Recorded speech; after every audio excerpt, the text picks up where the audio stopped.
This is the Moreau Baits Two Face dyeing bait. It is a sideways bait, and it comes with several different patterns. And the uniqueness about this bait is we're trying to offer something more with this bait. It's got two different patterns that you can fish with one bait. For example, all three of these baits will come with the very popular bluegill pattern on one side, and on the other side it will have a different pattern. This is the largemouth bass pattern.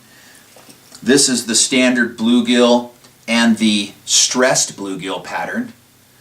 And then we have the bluegill pattern and the crappie bluegill pattern.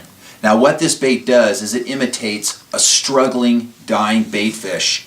And so if you decide to fish the bluegill pattern, you would cast this bait out and it sits sideways to the water. It floats on the water on its side and it looks like a dying bait fish. And so you will actually work this bait as either just a regular topwater walking bait, or you can slow it down and twitch the bait like it's struggling, or even just let it sit and maybe give the rod a tap and it'll dart off to the side like its last dying breath. Maybe recommend braid for these lures. But all you have to do is if you fish the bluegill side for a little while, all you have to do is get a pair of split ring pliers or just a pair of pliers and just literally take the hook off of the side you were fishing and put it on the split ring provided on the other side, and then the bait will take a downward turn towards that side of the bait.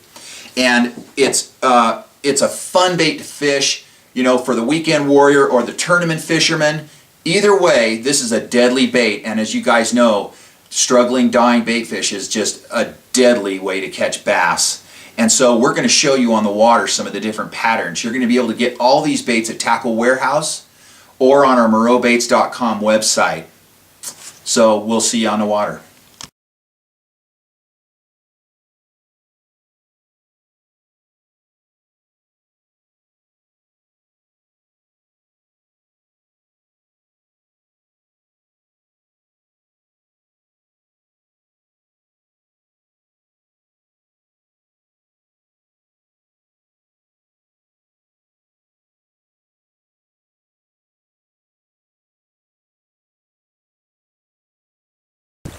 Now that cast, I threw the bluegill side. I do it with my hands. You can use a pair of split ring pliers or just regular pliers and take that hook off. I just use my hands here, and I'm just going to take that number 2 hook off the bottom. And I'm going to switch it over to the largemouth bass pattern. And within a matter of seconds you can be fishing a completely different color bait. And there's the largemouth bass pattern, that split rings on there. The hook. Next cast.